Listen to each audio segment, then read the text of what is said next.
Yeah, so straightforward enough from a Leinster perspective. Obviously, they're going to be a little bit concerned or forewarned about the fact that they did annihilate Northampton in the back-to-backs in Northampton in, was it 2014? We were talking about this with Drico on Friday, 13. And 13. And then the following week ended up losing that game, and it cost them a home quarter final. Ultimately, they feel like it cost them a tournament. It may well have done. Alan, good morning to you. Good morning, Joe. Let's talk Munster first. They've come in for a lot of criticism. Is it fair? They were a little bit inaccurate, but it was just impossible to play, particularly in the second half with the wind and the rain. And, you know, when you take a number of players out like Saracens did, the internationals, they still had 7 that started half the team against Leinster in the final in May. And a lot of good young players and a lot of fringe players and fringe internationals even. So it was a very, very dangerous prospect. I was actually quite nervous before the game, thinking that I hope people aren't underestimating that Saracen side, because they're quite effective and could cause problems, and they're not going to be easy. And Munster kind of started pretty well, and it was a real dogfight, and they had to work incredibly hard to kind of create any sort of space or anything. But Peter O'Mahony's try in the penalty put him 10-0 up, 10-3. Saracens missed a penalty then off the post, so it would have made it 10-6 going in at half-time. So Saracens had a very, very strong wind in the second half, and you were kind of fearful.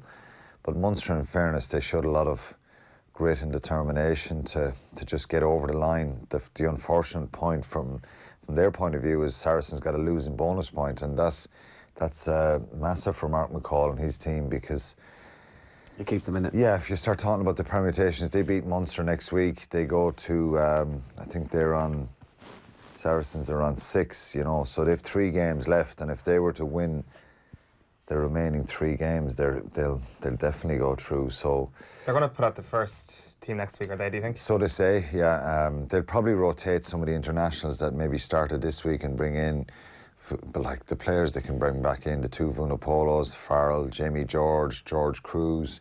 All the lads at the coffee shops and Elliot Daly, yeah. Building companies and whatever it is. The investments, yeah, the investment crew. But it's going to be very difficult. And I think, look, Munster, the very minute that the whistle went in Thomond Park after the Racing game, I feared the worst for them. And look, they're still thereabouts. Have they a better chance of going to Racing and winning than Saracens next week? Well, who knows? But I think they have to get an away win, because they're on 11 points. And they've 2 away games and a home win. So you think they'll get the 5 against Ospreys in the last round, which will put them to 16. Yeah. If they get a bonus point win. Against Saracens? 2 losing bonus points will put them on 18. It's not going to be enough, I don't think, because I think Saracens and Racing will get more than that, both of them. So they have to get a win either in Saracens or in Racing. But it was a dogged performance, and to be fair, it's you know, it was, the conditions were horrendous. They had no real chance or opportunity in that second half. They tried to play a little bit, and you contrast that to the Leinster game, the amount of kicks from hand from both sides, the turnovers, the knock-ons. A function of the weather, a function of the... It was a function of the weather. Now, both sides probably made a few mistakes as well, which always happens, but Saracens had, Munster had 14 turnovers conceded and Saracens 16, which is very, very high numbers. And it's just with a dry ball, wet pitch, all that kind of stuff, even when bad conditions, playing in the 4G pitch, which it will be next week in Allianz Park, it's still easier to play rugby. Yeah. You know, you can step and run and you firm on the ground footing and stuff like that. But, you know, they had a lot of possession, Munster. They were probably, you know, they had more territory. So are you concerned about the style and quality of play, or is it just that this is a really tough group at this stage, and like it's an incredibly tough group, and you can't, it's hard to be critical of Munster and say, well, they should have played, they should have moved the ball more, they should have done things differently. Both sides just could not play rugby. It was impossible to play with the wind and the rain. So it was just one of those games, the weather conditions. Munster obviously would want to have upped the tempo and really gone for it, particularly in that second half, but they just couldn't do it, and both sides just were able to slow each other's breakdowns down. Munster were forced to kick a lot in the second half through Conor Murray, because it was just too risky trying to move the ball in the conditions. But what did you make of Murray's performance?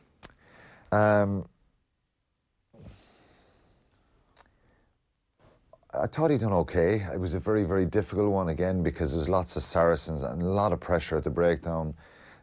It wasn't, I heard some people, he's copped a bit of criticism and flack since he's come back from the World Cup, but there's not a lot Conor Murray could have done on Saturday really to change the game or done anything differently.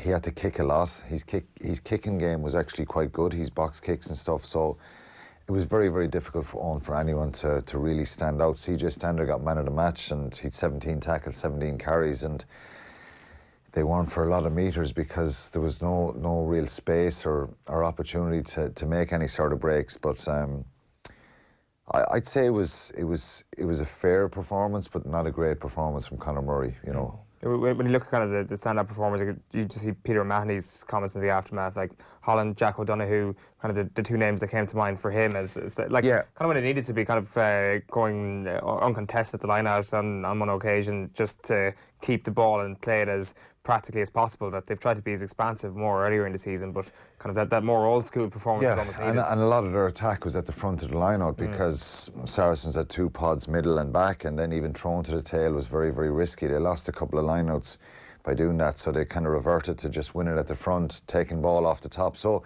they were trying to play even in the conditions. They weren't trying to maul or keep it tight, but as I said, it's very difficult from a scrum half in those kind of conditions to find any sort of space. Even when JJ Hanrahan was getting the ball, Saracens kind of were defending from the outside in, which a lot of teams do against Munster. Yeah. You've got to find, and that's what they're trying to develop under Stephen Larkin, but they just couldn't play expansive rugby. It wasn't that day. Okay, so not terminal, but concerning.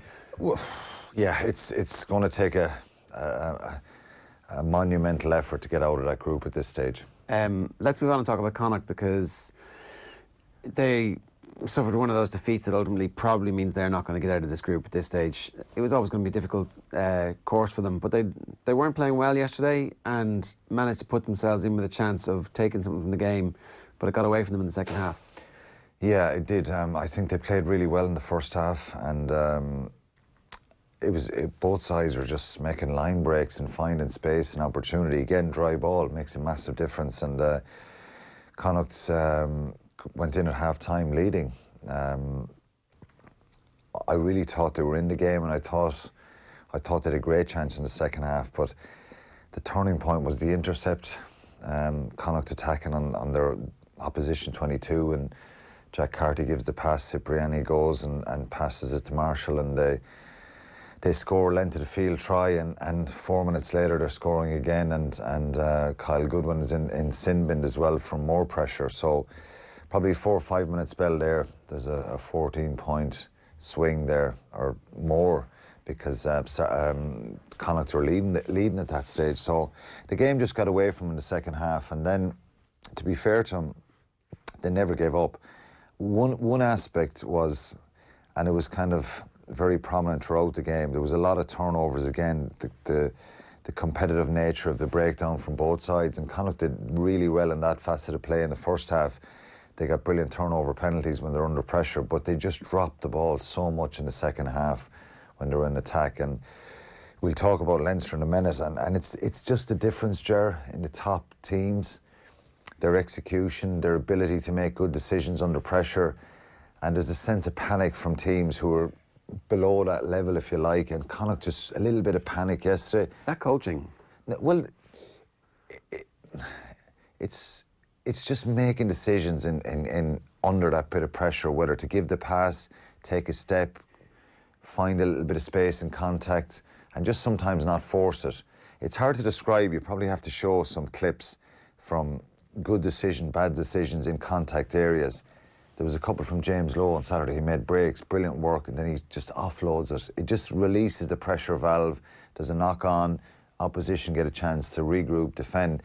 And there was times yesterday where Connacht were in really good positions and they just weren't accurate enough with the pass, with the lines of running, and to take their opportunities. And then Gloucester just kind of turned the heat up on them for a 10-minute spell, and it's game over. You're chasing it then. When you're chasing games like that away from home, the opposition can just stand off and it's easier to defend. Of the 3 out halves who went to the World Cup, it's pointed out in the papers today that the only one who's fit at the moment is Carty, and he's not playing very well. No, he wasn't. Some of his kicks yesterday were really poor, and you're kicking out of the fence and you're kicking the ball. You know, you've got to put it out, either put it in the stand or find some green grass and get a good chase line up. And a couple of times he just inaccurately kicked it up the middle of the field, and their back three are very, very dangerous, and they're straight back on the attack. And it's the worst possible thing for a forward when you're under a bit of pressure in your own 22 or in your own half, and you're making tackles, you force a big turnover, or you win a line out, you set some play up. And so I just think he's jumping the gun a little bit. He's nearly trying too hard. Jack Carty is very talented. He got blocked down the first half, trying a ding kick in his own half. You have to be pragmatic in Europe and make sensible kind of experienced, if you like, decisions to win big games and play cup rugby at times. So he's an incredible talent. So it's just a little bit of confidence and self-belief at the moment, I think. Well, hopefully he'll come back fairly soon. We've got that game live next week, Connacht against Gloucester. We also have Saracens against Munster next Saturday live on Off the Ball. So big games coming in terms of the ultimate destination success of the Irish provinces. Was it time to talk about Leinster? They were pretty good. They're very good at the moment. They were awesome, I think. Look, to be fair to Northampton, you contrast that with some of the other, like, to be fair, Connacht Gloucester it was easy on the eye. It was a good game to watch. This was the first half of this game was brilliant because Northampton were putting a lot of pressure on Leinster, and then one turnover, Larmour makes a break, try length of the field stuff. So it's Larmour's little step was superb. I just thought, breaking. you know, I think 10 or 12 carries and stuff, and for him, and every time he touched the ball, he looked really, really dangerous and created space and opportunity. But we definitely didn't need that in our World Cup team. Definitely did not need that in our team in the World Cup. It would have been no use to us. But he's got to be a banker for 15 now, does he? Yeah, I think so. He's again, he probably wasn't tested in the old tried and trusted stuff, but at this stage with the attack, you've got to give him the freedom. It's just that X factor, individual brilliance that can find space and create opportunity for others.